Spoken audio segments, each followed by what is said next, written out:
They said, beauty begins the moment when you decide to be yourself. With Button Scarf Beauty, I can decide I'm beautiful, I'm confident, and I'm elegant.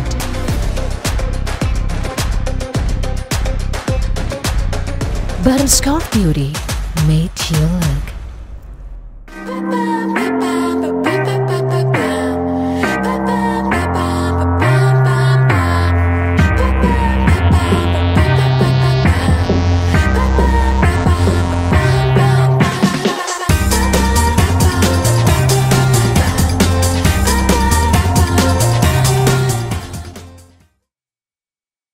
Rabbani Tour, sahabat Anda menuju Baitullah.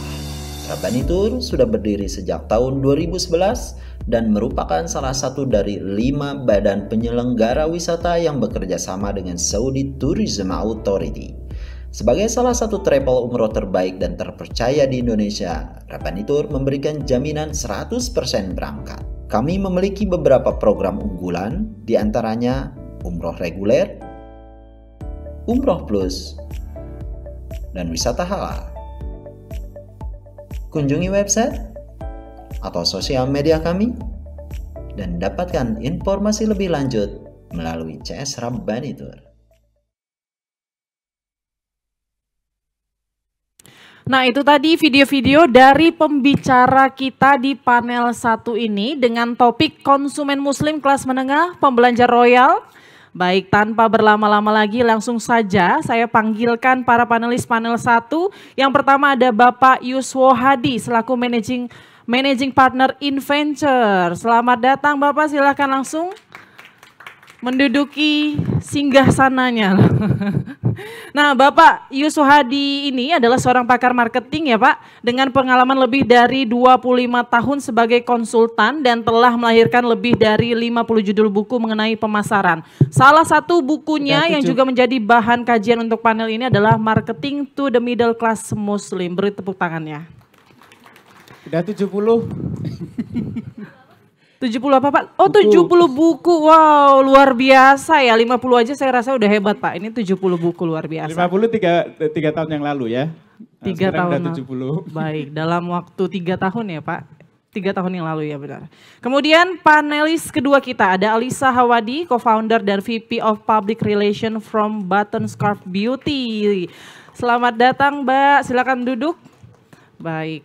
Nah, wanita yang dikenal sebagai influencer hijab dan makeup artis ini menggagas dirinya ataupun menggagas berdirinya Benang Jarum tepat saat pandemi COVID-19 bersama Linda Anggrea. Keduanya juga menggagas lahirnya brand Button Scarf Beauty. Beri tepuk tangannya, di tengah kesulitan pandemi tapi masih bisa kreatif luar biasa. Kemudian ada panelis ketiga kita, Istaviana Candarini, founder dan CEO kami. Baik, Mbak silakan duduk Mbak. Nah, Mbak Istaviana ini wanita yang akrab disapa Irin. Ini memulai perjalanan kami sebagai urban modest wear pada tahun 2009 bersama 3 sahabatnya. Ia berani keluar dari pekerjaan di perusahaan tambang untuk mengejar passionnya di bidang fashion. Kreativitas dan inspirasi tidak terbatas mampu membawa koleksi kami ke panggung internasional yaitu S Factory di Seoul, ISNA Annual Convention Chicago, hingga yang terbaru adalah New York Fashion Week pada tahun 2023. Luar biasa, beri tepuk tangannya. Kemudian panelis keempat kita datang dari Bandung. Ibu Masrura Ramijal selaku founder Rabbani Tour and Travel. Silahkan Ibu naik ke atas panggung. Ya.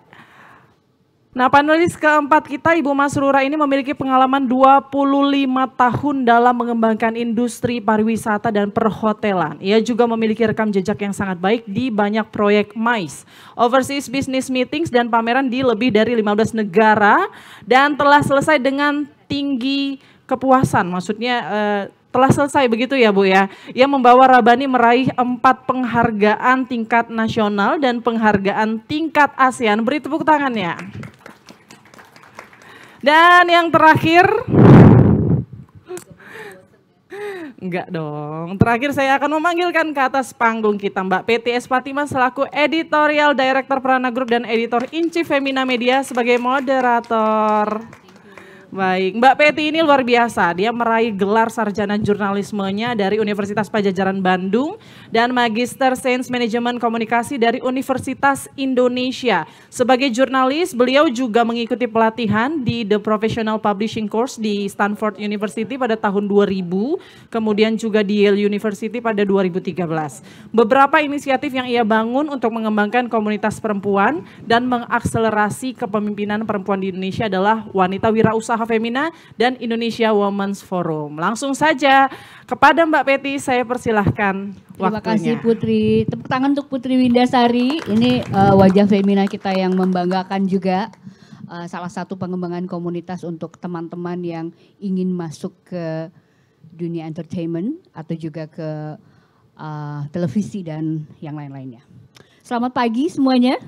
Mas Iwo, Alisa, Pagi, Mbak Irin, Ibu Masrurah, selamat pagi. Terima kasih udah hadir, teman-teman. Kita akan ngobrol yang seru selama 1 jam. Saya tolong dikasih aba-aba karena kalau udah ngobrol suka lupa waktu. Udah ada tuh tulisannya. Belum udah 21 detik. Kita akan ngomong tentang kelas menengah Muslim ini menarik ya. Sebagai pengantar, saya mau membacakan satu fakta yang menarik untuk teman-teman semuanya. Jadi dikatakan bahwa sebagai negara dengan penduduk muslim terbesar di dunia, Indonesia, masyarakat muslim Indonesia merupakan bagian dari kelas menengah yang perkembangan kemampuan ekonominya sangat cepat dan dinamis di dunia. Kita tahu kelas menengah kita itu naiknya 6,5% ya, paling besar di Asia.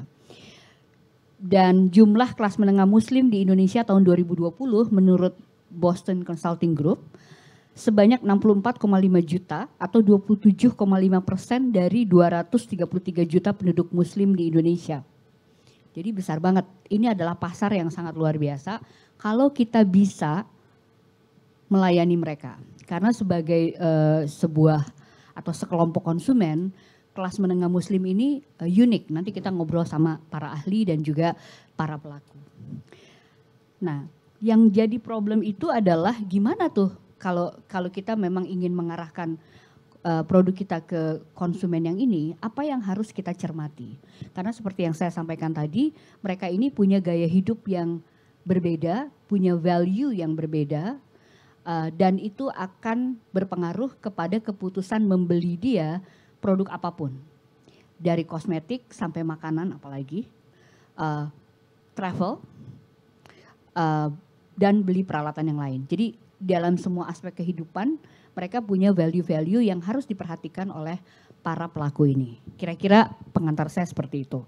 Nah, saya mau ke Mas Iwo dulu ya. Tadi saya sudah mengatakan atau Putri juga sudah mengatakan bahwa Mas Iwo ini punya satu buku yang saya suka banget. Teman-teman kalau ada waktu dan menyisihkan dana untuk beli buku, saya sangat menganjurkan beli buku ini, Marketing to Middle Class Muslim. Mungkin nanti Alisa juga bisa beli, kalau belum Mbak Irin dan yang lain.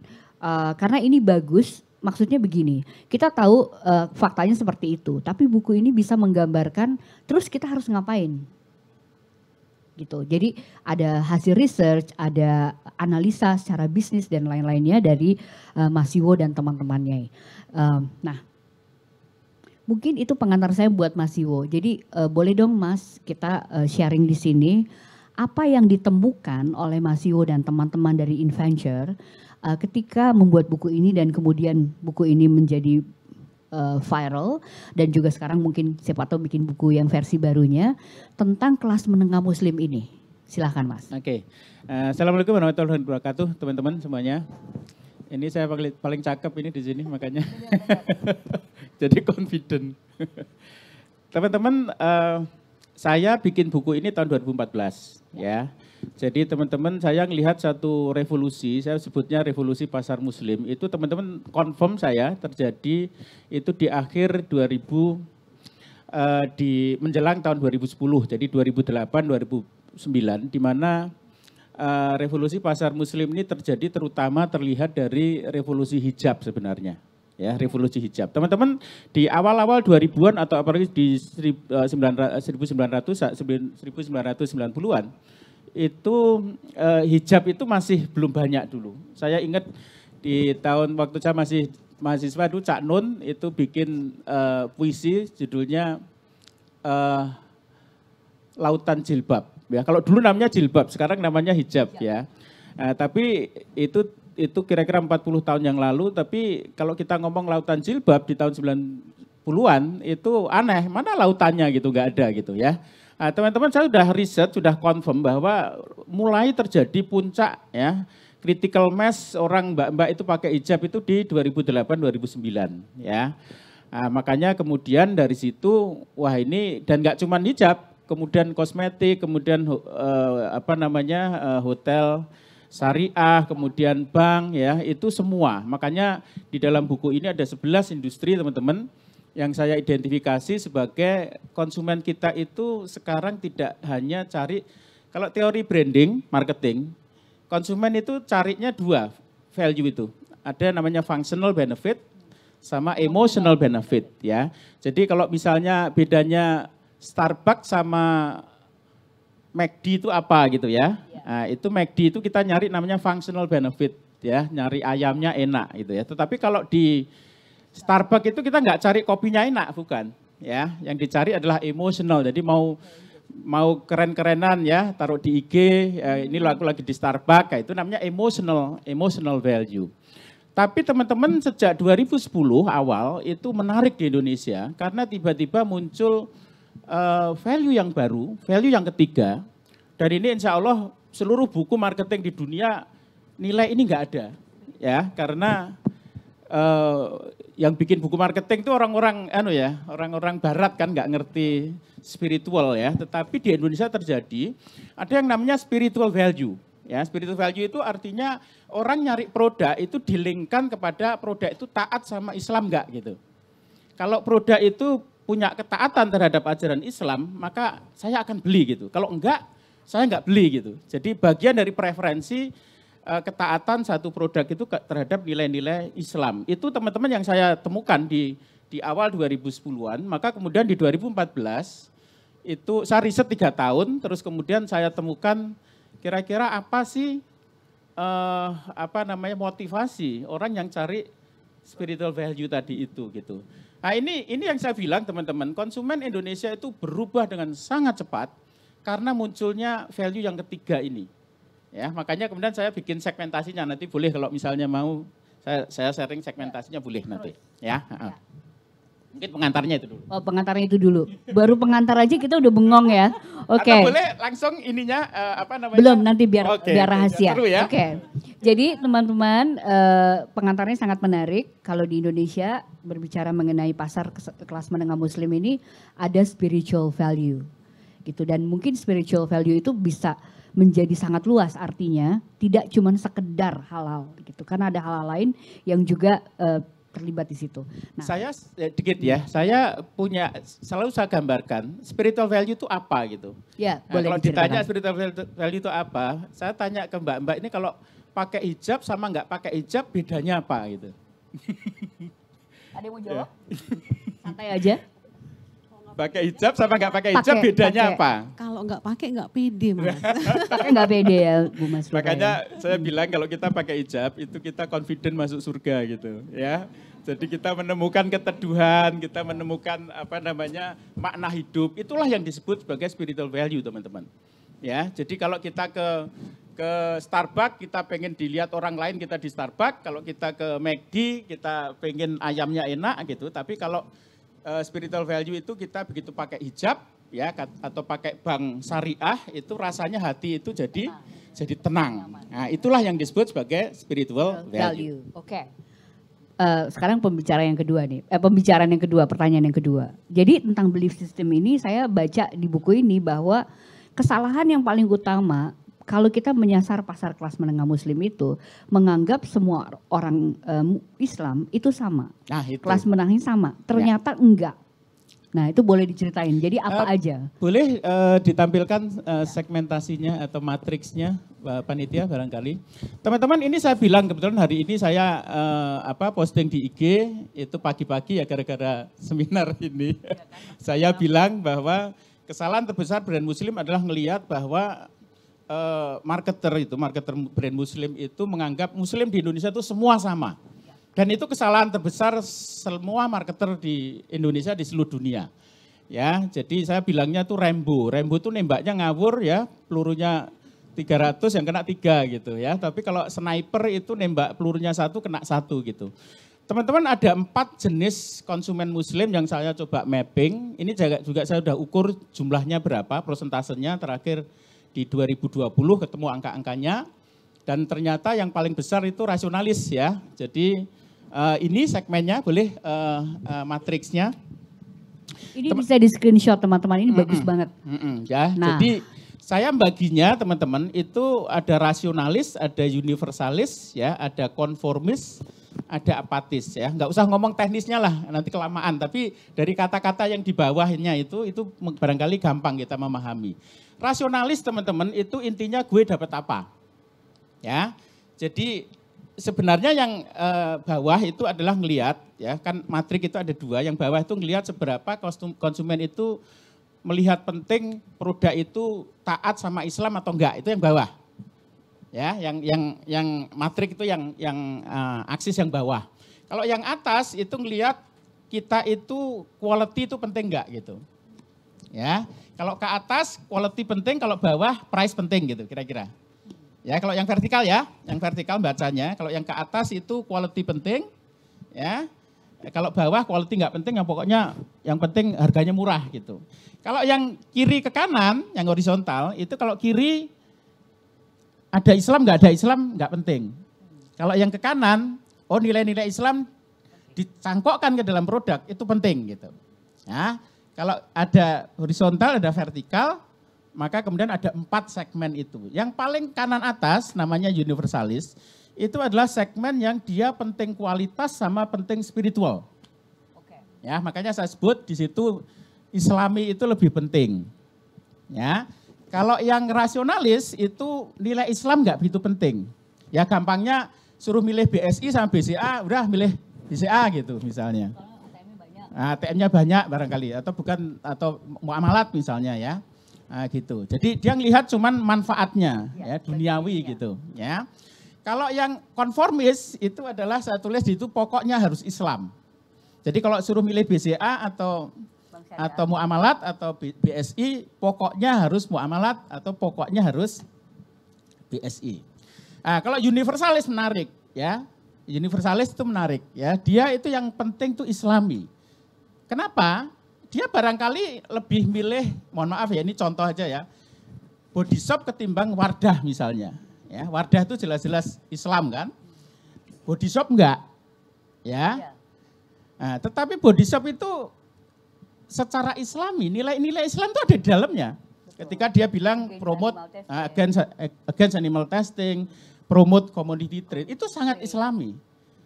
Tetapi enggak ada bahasa Arabnya gitu, ya.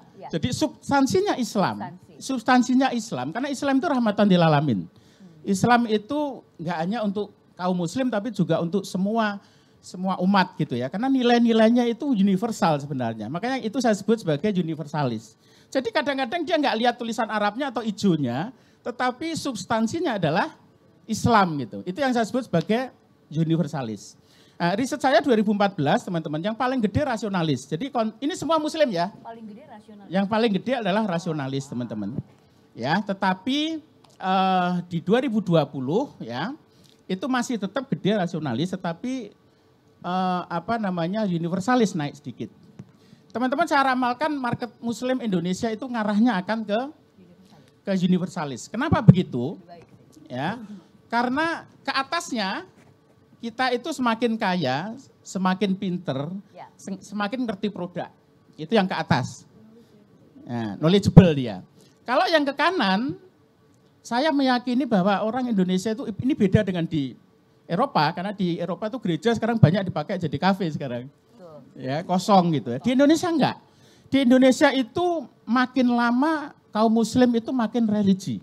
Dan dia enggak cuman vertikal religinya, Vertikal itu artinya kita doa, kita sholat dan seterusnya. Tapi semua, karena Islam itu ngatur semua aspek kehidupan kita. Ya, jadi muamalah misalnya, atau kita ngelola aset. Kita ngelola aset itu di Islam itu diatur. Dan ada aturannya, ada riba dan seterusnya. Jadi horizontal itu juga diatur, sehingga yang menarik adalah semakin hari kaum muslim Indonesia itu yang horizontal ini juga diatur harus sesuai dengan kaidah Islam gitu. Enggak cuma yang vertikal. Jadi yang saya katakan teman-teman 2010 itu ketika terjadi revolusi pasar muslim, itu yang revolusi bukan yang vertikal. Karena vertikal itu dari dulu sudah vertikal gitu. Tapi yang revolusi adalah ketika orang ke hotel mesti harus hotel syariah. Berbusana mesti harus pakai hijab. Dulu enggak begitu. Saya waktu mahasiswa di Jogja 2000 lama sih, ini umurnya kelihatan ya, 2000 Oke deh. 91 92 teman-teman. Itu jarang sekali di sana ada namanya Jamaah Salahuddin gitu ya. Tetapi itu kayak apa namanya kalau di ITB itu Salman gitu ya. Itu jarang yang pakai, event yang Jamaah Salahuddin pun jarang yang pakai jilbab pada waktu itu ya. Nah, jadi yang menarik adalah konsumen muslim Indonesia itu revolusinya adalah aspek kehidupan yang horizontal ini itu mesti harus juga ditata sesuai dengan ajaran Islam. Itulah yang menyebabkan kenapa 11 industri itu tumbuh gitu. Tumbuh besar ya, mulai dari hijab, kemudian asuransi halal, emas ya, kemudian bank, travel, kemudian termasuk siswa ya, wakaf nanti akan the next revolution, luar biasa gitu. Tepuk tangan dulu dong teman-teman, keren ya. Ya, oke. Jadi mudah-mudahan kalau kita udah melihat apa yang disurvei atau yang diriset oleh Mas Iwo ini dengan 4 sosok konsumen muslim, teman-teman semuanya bisa mengira-ngira gue ini ada di mana ya, pasar aku tuh ada di mana. Dan tadi disampaikan oleh Mas Iwo juga bahwa universalis ini akan membesar. Mungkin itu kuncinya ya. Dikit, tadi yang apatis belum dijelasin. Oh iya, boleh. Kalau apatis nggak penting peduli, nggak penting taat ke Islam sama nggak penting quality gitu. Ya, jadi pokoknya price gitu. Dan nggak penting itu syariah atau enggak, halal atau enggak penting, itu yang apatis. Gitu. Yang apatis. Itu kecil apa gede?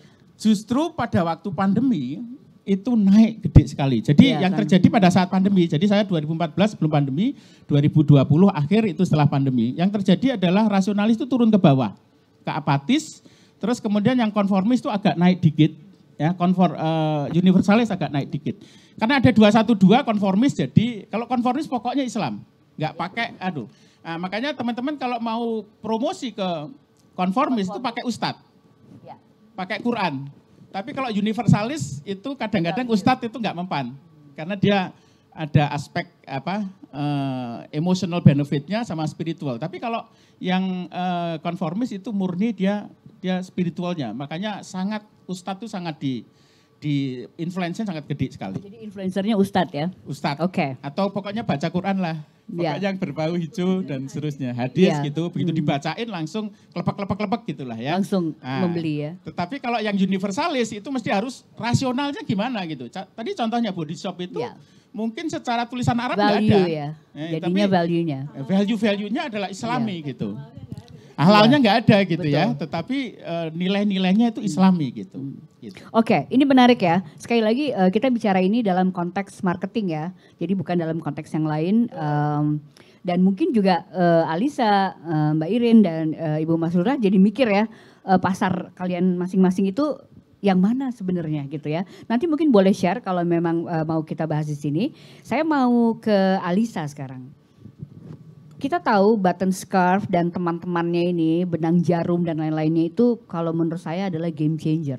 Mungkin di bukunya Mas Siwo berikutnya, teman-teman ini harus udah bisa masuk karena dia adalah brand yang munculnya belum terlalu lama, tapi melesatnya sangat luar biasa.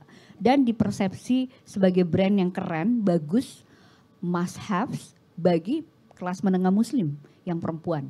Di kota-kota besar terutama ya gitu. Nah kita melihat dari busana, dari baju, kemudian kita melihat juga grup ini membuat aksesori misalnya tas dan segala macam. Yang itu juga luar biasa sampai mereka itu ada grup-grup yang pre-love-nya. Jadi bisa beli barang-barang pre-love-nya dari grup ini gitu. Nah kemudian juga masuk ke pasar beauty. Nah, sebenarnya yang menarik adalah pasar beauty ini. Kita tahu brand beauty lokal ini sekarang lagi luar biasa ya. Kemarin kita ketemu BLP misalnya gitu, yang juga dalam waktu cepat dia langsung naik dan punya konsumen yang sangat menyukai produk ini gitu. Udah kayak brand evangelist buat si BLP gitu. Jadi persaingannya sangat luar biasa. Kemudian di pasar muslim kita tahu ada kosmetik yang juga ingin menyasar seperti itu ya. Kayak misalnya tadi disebut Wardah dan yang lainnya. Saya ngelihat Button Scarf Beauty ini enggak serta-merta terlalu muslimahnya. Tapi kita tahu dia datang dari Button Scarf gitu. Nah, mungkin Alisa bisa cerita ke kita apa yang melatar belakangi kalian membuat si Button Scarf Beauty ini, dan apa yang dipikirkan terhadap kompetisinya yang luar biasa. Silakan. Oke. Assalamualaikum teman-teman, selamat siang semuanya, terima kasih sudah hadir. Saya Alisa Hawadi, saya adalah co-founder dari Button Scarf Beauty. Jadi kita tuh sebenarnya berlima nih Bu. Iya, kita berlima dan ini semua adalah partner-partner saya yang punya kelebihan masing-masing. Nah tadi pertanyaan dari Bu Peti, kenapa akhirnya Button Scarf Beauty itu bisa berani memilih untuk meluncurkan produk beauty di industri yang sedang crowded. Nah kalau misal kita mikirnya gini, sebenarnya justru ini adalah momen yang paling tepat untuk orang-orang atau teman-teman mau meluncurkan produk beauty. Kenapa?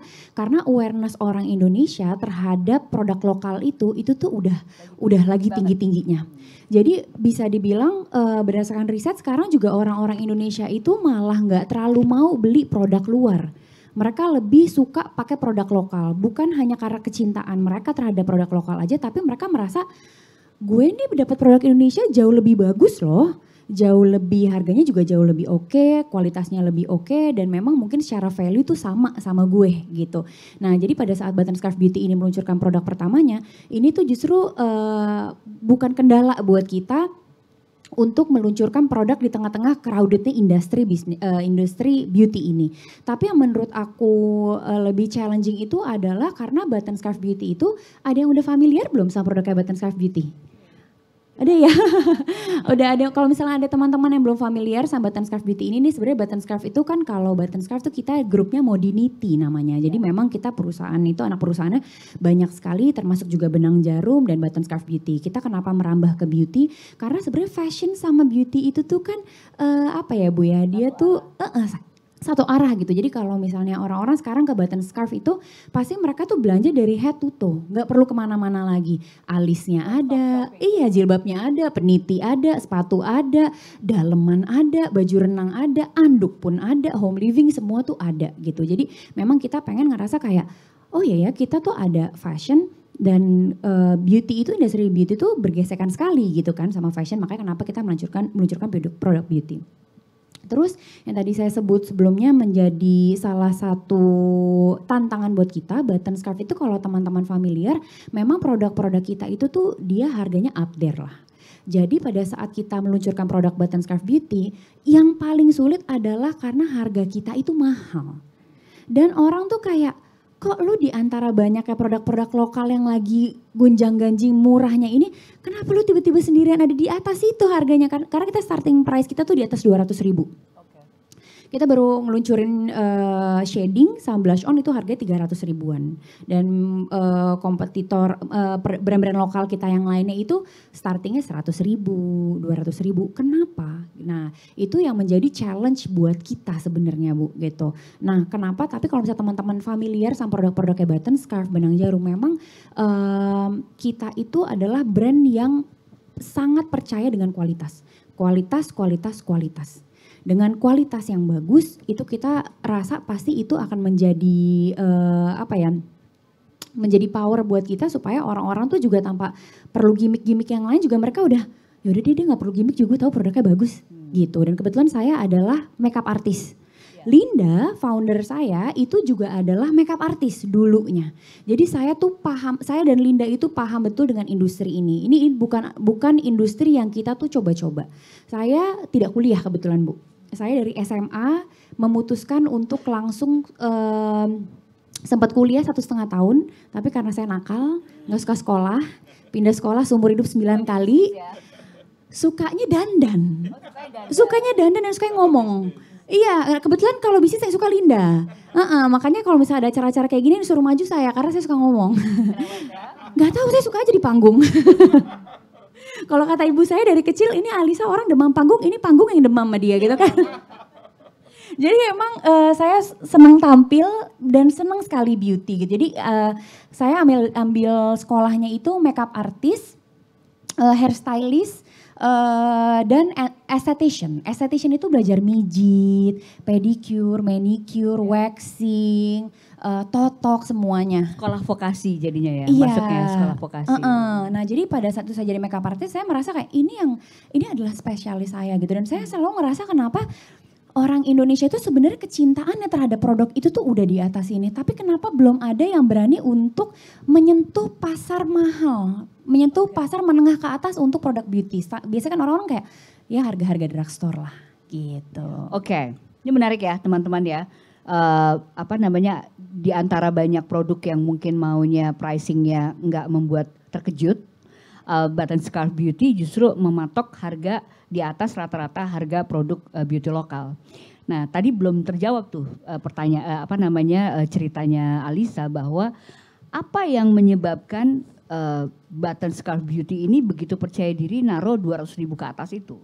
Apakah memang dari sejak awal teman-teman ini udah tahu konsumen utama dari Button Scarf secara umum as a brand itu memang kelas menengah ke atas, atau mereka yang upcoming or want to be there gitu. Jadi walaupun dia mahal, mungkin uangnya belum cukup, ya udah gue nabung dulu biar gue bisa beli Button Scarf. Kan ada produk-produk yang melakukan marketingnya seperti itu gitu. Gimana tuh? Kenapa kita pede banget? Karena alhamdulillahnya Button Scarf Beauty ini punya kakak yang sangat terkenal, yaitu Button Scarf. Jadi Button Scarf itu punya adik namanya Benang Jarum dan Button Scarf Beauty. Untungnya nih kakaknya ini sudah menunjukkan dan proven lah ya kalau misalnya Button Scarf ini selalu menjual produk itu yang selalu bagus. Premium, kualitasnya nomor 1 dan gak mungkin. Saya tahu banget Linda itu adalah orang yang sangat fanatik dengan developing produk. Jadi kalau misalnya ada sesuatu yang bagus itu dia pasti kayak oke, saya maunya pakai itu gitu. Nah yang membuat kita percaya diri karena memang itu udah terbukti Bu. Udah terbukti kalau di Button Scarf sendiri apapun yang kita jual itu mau harganya berapapun lebih mahal 2 kali lipat atau 4 kali lipat lebih mahal daripada brand lain. Orang tuh tetap beli gitu. Makanya mungkin adiknya juga pede-pede aja gitu. Karena kan tuh kakak kita juga dia udah menunjukkan bahwa memang market kita ada di situ. Dan untungnya kita punya komunitas namanya BS Lady. BS Lady ini memang alhamdulillahnya adalah komunitas yang sangat bisa dibilang mereka tuh militan sekali lah sama produk kita gitu. Jadi mungkin challenge-nya itu untuk Button Scarf Beauty tuh justru untuk orang-orang yang bukan customer kita. Gitu, bukan pemakai jilbab sebelumnya. Jadi dia nggak pernah belanja jilbab Button Scarf, nggak pernah beli baju Benang Jarum. Nah itu sebenarnya challenge-nya. Tapi kita percaya karena gini, sebenarnya kita itu kompetitornya bukan lokal justru. Highest aim Button Scarf Beauty itu adalah produk-produk global di luar sana. Dan produknya Button Scarf Beauty, cream blush on yang kita baru keluarkan sama cream bronzer kita baru keluarkan itu made in Italy. Dia satu pabrik sama brand-brand yang ada di Sephora Amerika dan UK dan itu formula kita jauh lebih baik daripada brand-brand yang sekarang lagi nomor 1 di Sephora US dan UK. Dan itu terbukti karena kita satu pabrik.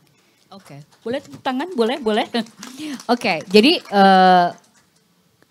mungkin memang betul bahwa karena brand besarnya atau rumahnya udah established di kelas menengah, ketika ada adiknya yang datang, konsumen ini dengan sendirinya akan grab itu ya, gitu seperti itu. Nanti mungkin Mas Iwo bisa kasih satu review ya, Mas, dari obrolan kita bertiga sama Alisa, Mbak Irin, sama Ibu Mas Lurah. Oke, Alisa, terima kasih banyak.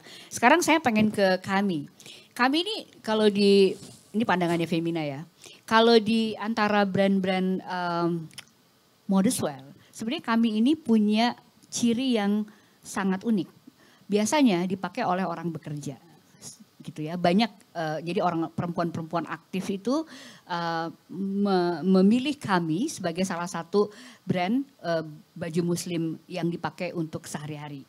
Atau kalau biasanya kan disebutnya sebagai urban wear gitu misalnya. Nah mungkin Mbak Irin bisa cerita nih ke kita. Sebetulnya kami ini membuat segmentasi pasarnya kayak gimana sih waktu awal kami berdiri dan apakah ada perubahan dengan berkembangnya juga pasar kelas menengah muslim ini saat ini gitu. Dan karena saya tahu juga teman-teman kami ini tiga-tiganya arsitek ya, 2 arsitek, 1 arsitek. Nggak ada arsitek, justru aku nyasar banget, aku tuh backgroundnya dari kehutanan. Ya, oke. Alright, so jadi maksud saya bukan ada di industri itu kan sebetulnya gitu. Nah mungkin bisa cerita Mbak Irin. Oke, pertama-tama aku nyapa dulu ya. Assalamualaikum warahmatullahi wabarakatuh. Selamat pagi ya, selamat pagi semuanya. Terima kasih udah pada hadir. Ini kali kedua ya aku ngisi One Wear. Tahun lalu masih online ya? Jadi aku tuh berdiri tahun 2009. Jadi tadi bener banget ceritanya Pak Iwo kalau misalkan pasar muslim tuh memang tiba-tiba booming gitu ya. Karena aku bener-bener ngerasain, jadi di tahun 2009 itu sebenarnya aku pokoknya pengen usaha dulu awalnya gitu kan. Karena memang passion aku bener-bener di fashion gitu. Jadi dulu aku juga pernah kerja kantoran, tiap hari rasanya pegel aja. Kayaknya butuh tangan kamu pijitin aku. Pijit aja seminggu tuh bisa 3 kali gitu. Nah sampai akhirnya aduh kayaknya nggak cocok sebenarnya. Aku tuh kerja di lapangan. Waktu itu kebetulan kan di perusahaan tambang dan memang benar-benar di lapangan. Sementara pengennya skincarean gitu, boleh nggak sih? Sebenarnya cewek banget gitu. Nah makanya terus akhirnya aku look back lagi ke kehidupan aku waktu SMA, waktu kuliah gitu. Dan ternyata emang aku tuh pengennya di fashion gitu. Nah terus akhirnya aku mulailah deketin teman SMA dulu, sahabat waktu SMA. Kita ngelihat, kebetulan dia udah di industri kreatif duluan gitu. Namanya Karin yang gak berhijab kebetulan sampai sekarang. Nah jadi si Karin itu dia waktu itu di perusahaan, Bu Peti pasti tahu sih, Natasha Giolay itu loh yang headpiece, yang ada clutch, segala macam. Nah waktu itu aku ngelihat Karin kok aduh enak banget ya, ini semua creativity kayaknya tertuang banget gitu. Nah berangkat dari situ aku malah usaha pertamanya itu di jewelry. Jadi dulu kami itu produksi kalung-kalung statement necklaces, terus ada bracelet, ada macam-macam lah gitu. Nah salah satu di antara aksesoris itu adalah scarf yang di era 2010 kebangkitannya muslim waktu itu tuh mereka pakai as a hijab gitu. Jadi aku yang berhijab malah digandeng sama teman-teman customer yang waktu itu udah punya komunitas banget namanya Hijabers Community. Mereka justru kayak, Mbak Irin ayo dong kita styling nih, scarf lu nih cantik banget loh buat jadi hijab gitu. Nah malah kejadiannya tuh kayak gitu. Bermotif. Awalnya itu aku produksi scarf bahannya kaos. Motifnya waktu itu kita kan masih sangat rumahan banget industrinya. Kita pengen banget kasih motif ke dalam kain ini tapi bingung. Mau printing ke berbagai pabrik belum ada gitu kan waktu itu yang menyanggupi. Ya kita secara volume paling berapa ratus yard sih sebulan gitu. Nah akhirnya kita pakai teknik tie-dye di kainnya itu. Kita pakai tie-dye, nah tie-dye itulah yang booming. Kira-kira sampai 2012 tuh tie-dye itu masih merajai di pasaran. Nah bayangin aja waktu itu yang usaha rumahan mulai dari garasi awalnya cuman ya 100 pieces sebulan gitu. Tiba-tiba permintaan tuh bener-bener naik banget gitu. Dan itu masih di rumahku. Nah tahun 2012 mulai berkembang kan itu jadi masuk sebagai tren kan ya sebenarnya. Tren pattern dan bahan gitu. Nah di 2013 tuh aku udah mulai ngelihat orang ini udah mulai cari yang baru. Kita beralih ke batik. Dari batik akhirnya kita mulai ngeliat orang nih sebenarnya nyari yang baru yang gak ada di pasaran gitu. Orang tuh pengen ada keinginan untuk tampil unik, beda. Dan kalau misalkan ngelihat scarf-scarf di luar negeri itu kan pattern ya, banyak pattern. Ya Hermes deh misalnya gitu, pattern banget. Nyari di lokal, waktu itu kerudung lokal tuh baru ada kerudung Paris. Kayak yang kamu pakai ya.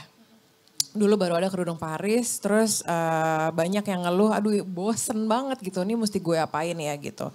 Nah akhirnya kita mulai masuk pattern itu waktu pertama kali aku ikut Jakarta Fashion Week di 2014. Disitulah titik baliknya kami, akhirnya kami masuk ke trend pattern dan mulai ngeliat trend pattern dunia itu seperti apa sih gitu. Itulah kira-kira perjalanannya kami. Perjalanannya. Selama perjalanan yang cukup dinamis ya, artinya coba ini masuk ke sini, gimana kalau begini dan seterusnya. Dan pattern itu menjadi salah satu signature juga bagi kami. Ada nggak, apakah sekarang kami udah bisa lihat konsumennya kami itu kelas menengah muslim yang mana? Yang seperti apa? Oke, jadi kalau pendekatan kami di marketing, kami itu menganggap pasar kami itu apa tadi universalis ya? Universalis yang di atas itu. Karena memang kita selalu Islami itu penting tapi pendekatannya masih kontemporer gitu loh. Jadi lebih universalis jadinya memang. Kenapa aku ngelihatnya seperti itu? Karena memang kita punya komunitas namanya Kami People. Jadi sejak tahun 2009 itu awal mulanya sosial media juga ya kebetulan gitu kan ya. Itu berdiri dari sosial media. Di sana aku kumpulin customer-customer kami di hashtag Kami Idea Style waktu itu. Nah kebetulan kami juga growing barengan nih Bu sama Femina Group gitu kan. Di tahun 2016 itu kita dapat mentoring, sesi mentoring selama 1 tahun. Terus orang-orang waktu itu kebetulan pengajar dari London ya. Mereka tuh kayak, emangnya orang Indonesia bisa ngomong Kami Idea gitu kan. Mereka nanya kayak gitu. Are you sure mereka akan nyebut Kami Idea? Ya sebenarnya enggak, orang tuh pada Kami Idea gitu kan. Nah itu yang akhirnya kenapa kamu enggak potong aja sih jadi Kami gitu kan. Let the idea tuh jadi ya udah nggak apa-apa Instagram lo tetap Kami Idea tapi brand kamu Kami gitu. Ya udah sejak tahun 2016 tuh akhirnya kita rebranding jadi Kami. Oh dan Kami sendiri sebenarnya punya arti Bu. Jadi Kami itu kalau misalkan bahasa Indonesia kan ya kami bertiga, represent kami bertiga sebenarnya. Tapi kalau misalkan bahasa Jepang Kami itu kan artinya dewa.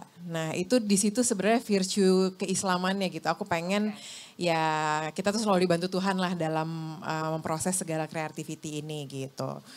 Nah terus mana-mana nih cerita. Si Kami People ini jadi lebih universalis. Lebih universalis. Si Kami People ini akhirnya kita bentuk satu komunitas yang besar, diresmikan dan terus akhirnya kita bagi-bagi sesuai minatnya masing-masing gitu. Jadi ada yang memang fashion banget, ada yang dia lebih agamis gitu, ada yang dia lebih ke arah psikologis misalnya gitu. Jadi dari Kami People yang ada saat ini itu yang belum resmi itu ada 70.000 orang. Nah ini kita resmikan pelan-pelan, per batch-nya itu sekitar 200-an orang. Saat ini udah 600 orang nih yang kita resmikan. Dan itu nanti akan dibagi-bagi sesuai sama minatnya masing-masing gitu. Oke, jadi si komunitas itu dilayani oleh kami tidak hanya soal produk saja, tapi minatnya mereka ya, dia lebih suka yang kemana. Oke, ini menarik. Teman-teman, kalau kita ngomong tentang brand, memang sekarang tuh trennya kita harus punya komunitas, itu lebih baik. Karena dialah sumber informasi pertama untuk pasar kita atau masyarakat yang lebih luas. Tadi kan Alisa juga bilang ya di Button Scarf itu atau di Button Scarf Beauty juga ada gitu. Oke, makasih Mbak Irin. Sekarang saya mau ke Ibu Maslurah nih. Teman-teman kalau ngomong travel, Ibu ini adalah salah satu yang mungkin paling berpengalaman di Indonesia 20 tahun ya? 29 tahun. 29 tahun gitu ya. Nah ini menarik secara umum travel atau bepergian itu menjadi salah satu gaya hidup kelas menengah. Ciri dari gaya hidup kelas menengah tidak hanya kelas menengah muslim gitu. Jadi kalau orang yang berbisnis travel menurut saya sih ini memang tepat banget ya. Apalagi sekarang gitu. Nah mungkin Ibu Maslurah bisa cerita ke kita singkat padat ya. Bagaimana travel Rabani ini tumbuh dan sekarang tuh beda gak sih dengan waktu pertama kali muncul? Silakan. Baik, bismillahirrahmanirrahim. Assalamualaikum warahmatullahi wabarakatuh. Selamat pagi, salam sehat, salam sejahtera buat semua. Terima kasih buat Noveti, Febina Group dan teman-teman semua yang sudah hadir online maupun offline. Nama saya Mas Rura Mijal, saya founder dan CEO Rabbanitur. Saya mulai bisnis Reva dari tahun 96 Mbak sebenarnya. Dari 96 saya udah masuk di industri pariwisata, tetapi baru ke industri umroh hajinya itu di 2011. Jadi kita punya brand baru, develop dari nol brandnya kita di 2011. Boleh lebih dekat, mungkin suaranya agak kurang kedengeran. Sorry. Ya. 2011 kita bangun Rabbanitur, saya bangun sistem semua, SDM-nya semua. 2015 saya tinggalin sekolah Mbak. Kalau dulu saya sama kayak Mbak Alisa kan, vokasional, jalan sana sini emang hobinya jalan. Saya udah alhamdulillah 85 negara jalan gitu ya, karena emang saya suka dan passion di sana. Tapi 2015 saya sadar bahwa saya butuh kertas tanda kutip akademik background. Saya ambil S2 di Oxford. 2017 saya ambil PhD dan insya Allah sebentar lagi saya juga akan disidang dan selesai PhD saya ke pentok COVID kemarin juga. Nah di situ kita tahu bahwa COVID 2020 sampai kemarin itu betul-betul shifting behavior dari konsumen menengah kita. Gitu. Jadi kita lihat juga bahwa setelah COVID itu ada perubahan tren dari saya punya uang, saya mau jalan dan traveling itu adalah identitas. Kemudian pada waktu COVID, ini buat yang pasar muslim ya, ternyata uang tidak bisa menjamin saya untuk bisa ibadah. Waktu COVID kan Arab Saudi larang gitu ya. Nah alhamdulillah begini, pada waktu COVID kita emang 2,5 tahun tuh betul-betul tiarap. Semua ya industri pariwisata ya, hotel, travel. Dan tidak hanya Saudi, seluruh negara di dunia itu nggak boleh jalan. Ditutup. Nah kita emang tiarap, tapi alhamdulillah kita nggak tutup Mbak selama itu. Jadi 2,5 tahun kita kantor tetap jalan, SDM kita bagi 2 tim. Setengah masuk, setengah di rumah. Kita ganti gitu. Terus gaji kita kasih yang basic salary lah kita pertahankan. Karena saya berpikir ketika ini akan jalan, tim saya udah siap. Dan itu beneran kejadian.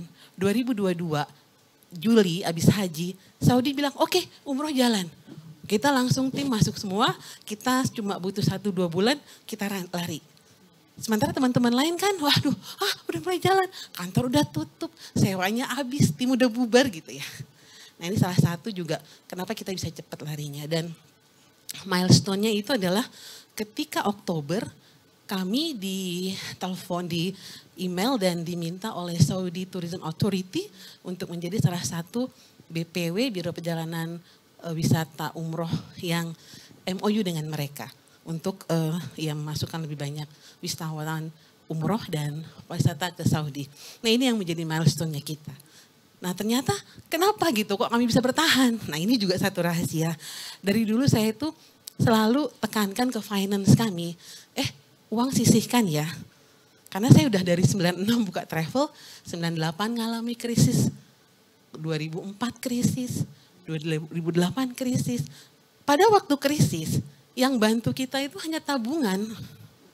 Investasi yang kita taruh dikit-dikit, kita sisihkan dari omset kita.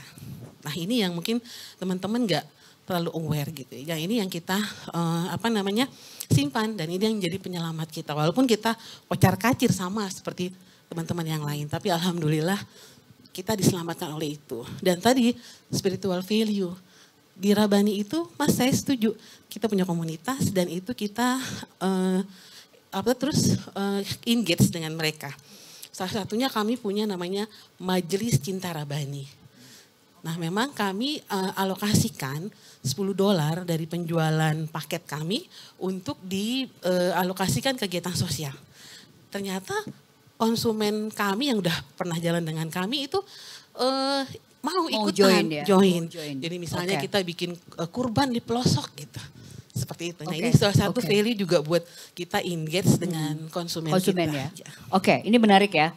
Mas Iwo udah nyatet-nyatet tuh, nanti sharing ya. Oh oke. Nah pertanyaan saya yang kedua adalah kalau karena Rabani ini udah sangat lama ya. Ibu Mas Lura bisa cerita nggak ke kita? Sebenarnya kalau untuk travel halal, kita yang mau mungkin berbisnis travel yang lebih ke arah situ, apa sih yang harus diperhatikan? Apa sebenarnya yang menjadi value dari calon konsumen? Saya kira nggak cuma sekedar, oh saya maunya makanan halal gitu. Kayaknya nggak sesederhana itu ya. Silakan. Oke, baik. Kalau kita bicara produk kita itu ada namanya umroh plus ya, dan kita punya namanya produk wisata halal. Wisata halal itu adalah wisata yang non umroh haji, tapi kita ke destinasi biasa, jadi ke Eropa Barat, ke Spanyol, ke Amerika dan lain sebagainya, tapi kita masukkan value spiritual tadi. Misalnya, satu, kita menggaransi bahwa makanan yang mereka makan tuh halal 100%. Karena saya itu dari 1996 kita main di bisnis travel, kita tahu kalau land operator di Eropa itu gak ada atau jarang yang makanannya 100% halal. Misalnya di restoran itu meja kita itu no pork, tapi meja sebelah ada babinya. Dan di dapurnya dia masak babi gitu loh. Alat-alatnya babi. Terus si dagingnya itu gak halal. Nah ini satu yang, dan kita garansi emang kita restoran yang kita pakai ada memang sertifikat halalnya. Dia nggak jual alkohol dan lain sebagainya. Kalau di negara itu nggak ada, kita kontak KBRI. Kita pakai cateringnya KBRI. Dan kita makannya itu nggak apa-apa di box. Misalnya kita pasti aman ya. Iya, gitu. kita kayak di Brussels itu kita di Islamic Center. Itu besar sekali tempat sholat, tapi dia punya function room yang kita bisa pakai, kita langsung bagiin makanan yang box tadi. Nah memang harganya kosnya lebih mahal. Kenapa? Karena mereka menggunakan daging yang diimpor dari Turki atau Libanon yang emang udah ada sertifikat halal. Ini yang saya bilang itu. Kemudian memang di Eropa agak sulit ya menemukan hotel syariah, itu sulit. Tapi kita info, makan pagi yang boleh mereka makan apa. Gitu. Jadi lebih banyak servisnya yang plus-plusnya itu servisnya jadinya berarti ya. Iya, kemudian sholat. Sholat itu kita pastikan di satu hari itu mereka akan satu kali kita bawa ke masjid atau Islamic Center atau kita cari tempat yang mereka bisa sholat. Either lebih awal di zuhur atau di asar.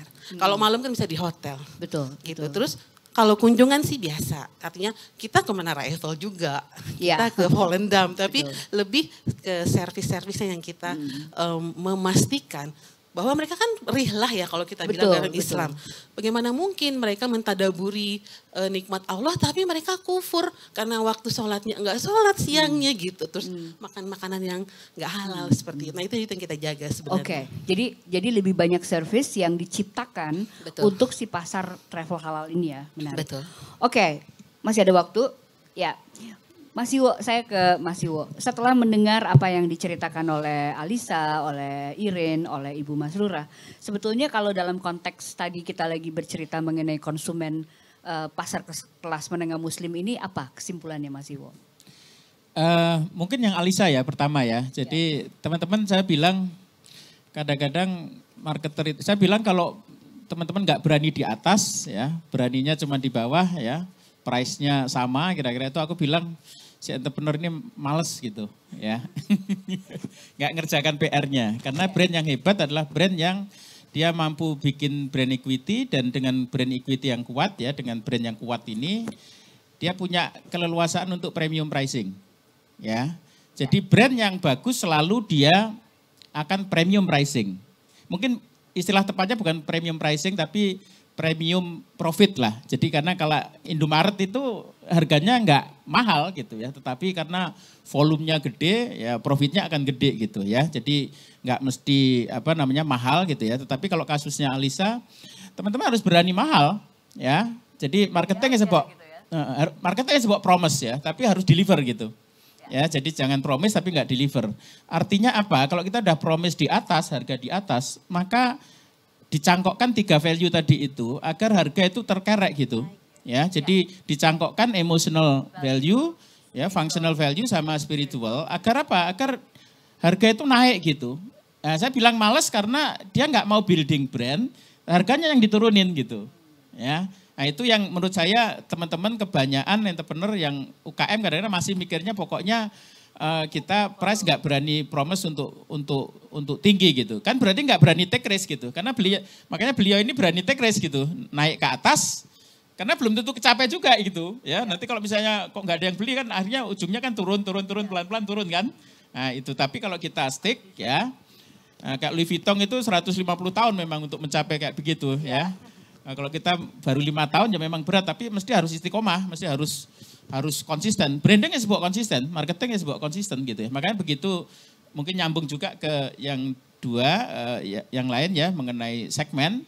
Teman-teman kalau sudah mentarget satu segmen ya, kalau bisa sih nggak dicampur-campur gitu ya.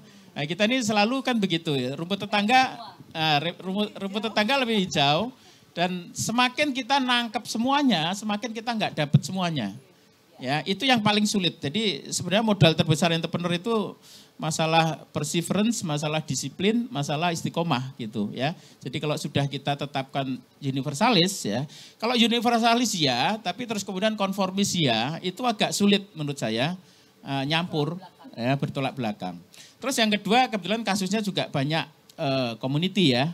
Teman-teman kalau teman-teman menarget segmen muslim ya, memang senjatanya community. Kenapa? Karena kunci dari community adalah common interest atau common goal atau shared value ya, common value.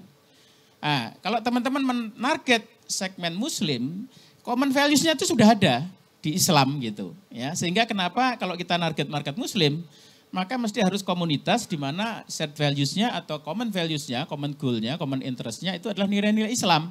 Nah, ini yang tinggal nanti cari kembangan-kembangannya, cari temanya, cari angle-nya, tapi by default kalau kita menarget segmen muslim, itu common interest-nya sudah terbentuk gitu.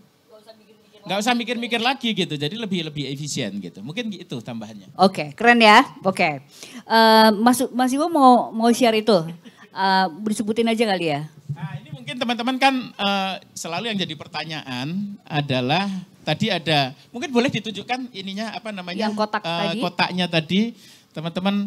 Di Indonesia itu besaran mana? Rasionalis atau universalis ya, atau konformis ya atau apatis ya. Ingat ya kalau apatis itu yang pokoknya price lah, nggak penting Islam, nggak penting quality gitu, itu apatis. Kalau universalis itu intinya adalah mereka yang quality harus tetapi juga Islamnya juga harus ya, Islamnya kuat juga harus. Kalau konformis pokoknya Islam ya, kalau rasionalis pokoknya functional sama emotional benefit itu lebih penting. Ya. Teman-teman angka di 2014, saya ada di 2020 tapi lupa jadi nggak bawa. Jadi yang untuk gambaran yang 2014 ya, rasionalis itu paling gede teman-teman. Jadi konsumen muslim Indonesia itu masih nggak sadar, sebenarnya nggak sadar Islam sebenarnya, nilai-nilai Islam ya. Karena 29% teman-teman. 29% ya. Yang kiri atas itu 29%, yang universalis itu 23 teman-teman. 23%. Ya. Terus kemudian yang konformis, yang pokoknya Islam, ini biasanya Islam yang konservatif dan tradisional biasanya, masyarakatnya lebih ke tradisional, itu 21%. Ya, jadi kalau universalis 23, kalau konformis itu 21%. Sebenarnya beda-beda tipis. Terus yang apatis itu 27%. Jadi konsumen muslim kita yang price oriented ya, itu juga besar ya. Ini segmen respondennya ini kelas menengah ya, bukan yang bawah. Ya, event yang kelas menengah. Jadi dulu $4 spending per harinya itu sudah kita pilih dulu, itu kalangan menengah memang, middle class muslim. Artinya bukan yang bawah. Tapi event yang apatis itu cukup besar gitu. Dan semasa pandemi itu apatis justru nambah banyak. Gitu. Dengan sendirinya. Tapi saya kira ini sementara karena begitu sudah balik lagi, keuangan keluarga sudah mulai oke, saya kira akan balik ke normal lagi. Dan saya sih jangka panjang saya prediksi konsumen Indonesia itu akan cenderung konsumen yang universalis ya. Dia open to teknologi, open to globalisasi, ya, open to dunia luar gitu. Mungkin agak berbeda dengan, jadi saya kok kecenderungannya memang dengan adanya dulu ada pemilu, politik identitas, konformis itu agak naik memang, ya, agak naik. Tapi ini makin mateng, saya kira at the end of the day itu akan universalis saya kira. Gitu. Okay. Ini sebenarnya kalau secara marketing itu bagus ya? Kalau universalisnya besar. Sebenarnya teman-teman nggak ada apakah universal itu lebih bagus. No, I mean kalau secara umum akan lebih memudahkan. Bagi Indonesia bagi bagus ya karena peduli. Tapi menurut saya jadi ciri negara yang maju adalah pendapatannya naik sama pengetahuannya naik. Ya, jadi kalau pengetahuannya naik dia akan lebih inklusif, ya, lebih ke universal. Terus kemudian kalau pendapatannya naik dia akan peduli quality. Kecenderungannya begitu. Kalau duitnya banyak, ya itu kecenderungan akan peduli quality. Makanya kenapa saya punya argumentasi akan cenderung ke universalis karena knowledgeable sama duitnya makin banyak. Tapi bagi teman-teman ya kalau menjadi marketer mau jualan produknya Alisa dan seterusnya, nggak ada sebenarnya apakah universal lebih bagus atau konformis nggak. Lebih bagus nggak begitu. Ya tinggal memang besarnya kalau kita ngomong targeting. Betul, kalau targeting itu pertama size ya teman-teman, size-nya gede atau enggak. Ya, kalau dilihat berarti size-nya paling gede sekarang rasionalis. Yang kedua growth-nya naik bagus enggak? Jadi enggak cuma size, kalau size itu existing, growth itu ke depan cenderung naik atau cenderung turun gitu. Terus competitive advantage artinya cocok enggak dengan produk kita. Kalau produk kita memang by default kita rancang konformis ya kita mesti harus targetnya harus konformis gitu. Kalau kita memang universalis jadi enggak ada yang cocok sebenarnya. Ya, terus kemudian yang ketiga, yang keempat adalah kompetisi. Ya, jadi yang sudah ada kebanyakan yang mana gitu ya. Kalau di fashion kecenderungannya memang semua universalis. Nah, kemarin saya agak menarik, saya diundang sama Prudential, agak lupa nih.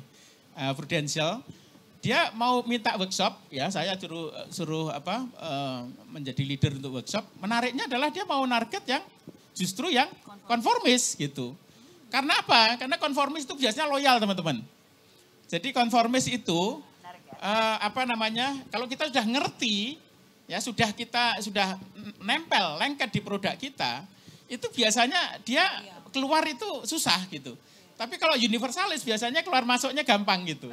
Nah, itu makanya saya awalnya heran, kenapa Allianz yang Prudential yang global company mestinya adalah universalis, tetapi kok malah mau target, Pak Siwo kita pengen target khusus untuk konformis gitu.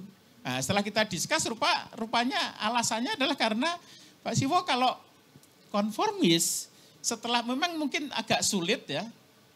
Enggak tahu juga kalau pakai ustadz biasanya malah lebih gampang sebenarnya. Tapi begitu sudah masuk itu keluarnya lagi itu lebih sulit gitu. Itu alasan dia gitu. Makanya teman-teman enggak ada satu segmen lebih bagus atau lebih jelek. Itu yang penting cocok sama kita atau enggak. Terus marketnya, kompetisinya gimana.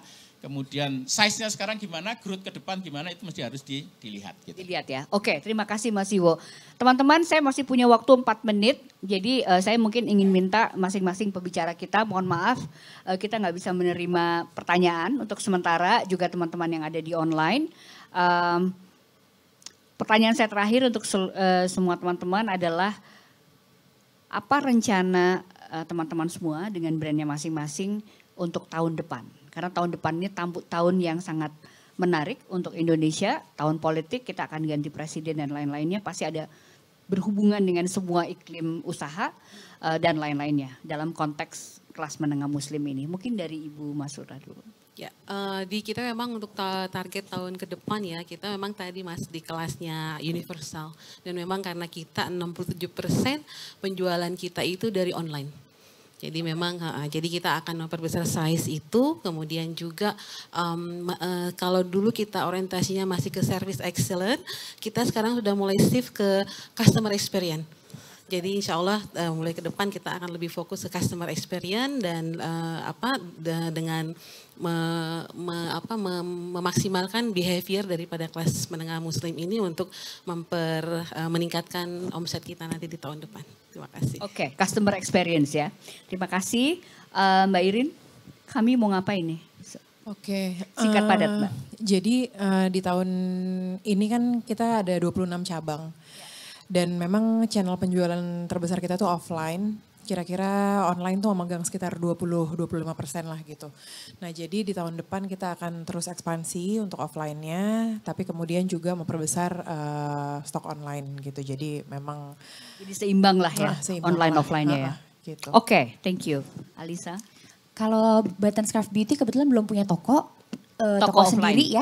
Jadi makanya kita insya Allah tahun depan akan lebih banyak buka toko offline. Semoga bisa terwujud dan kebetulan juga di 2023 ini kita lihat kecenderungan customer kita shifting udah nggak terlalu belanja online lagi. Jadi semua sekarang pada maunya ke offline. Jadi toko ini lagi rame-ramenya sekarang.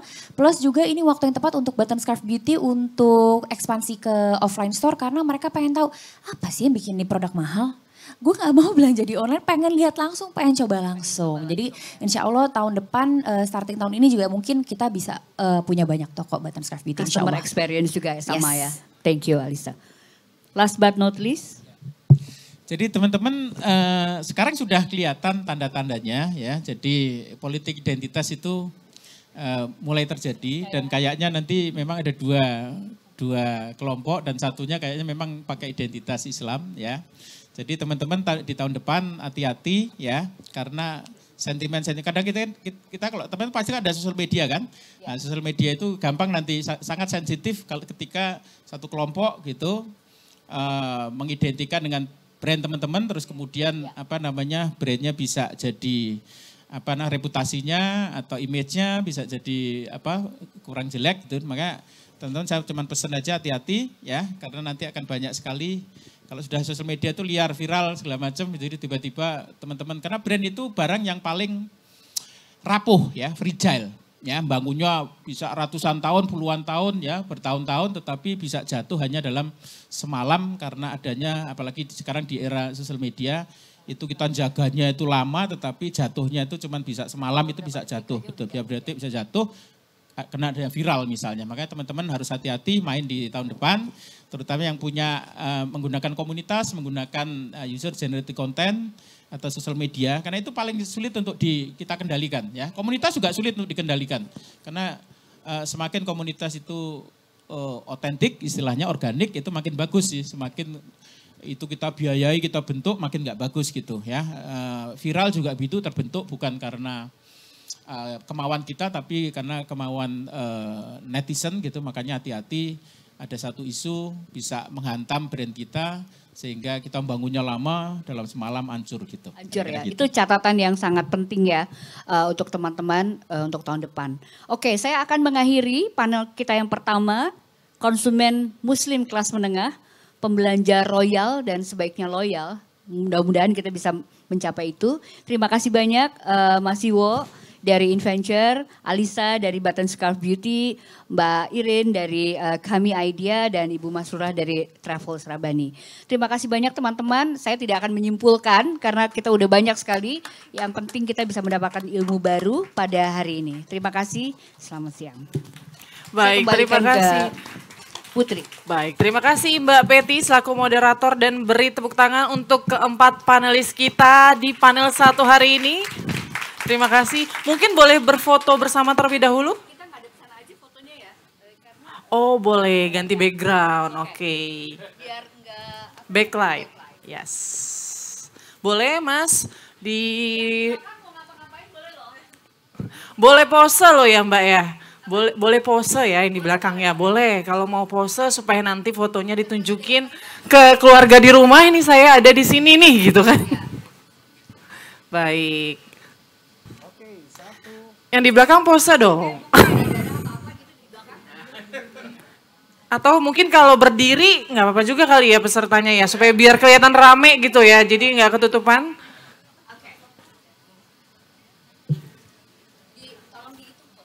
Baik. Sudah siap yang di belakang?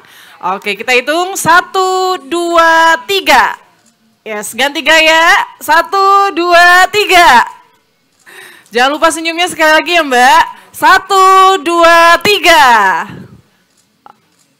Oke, luar biasa.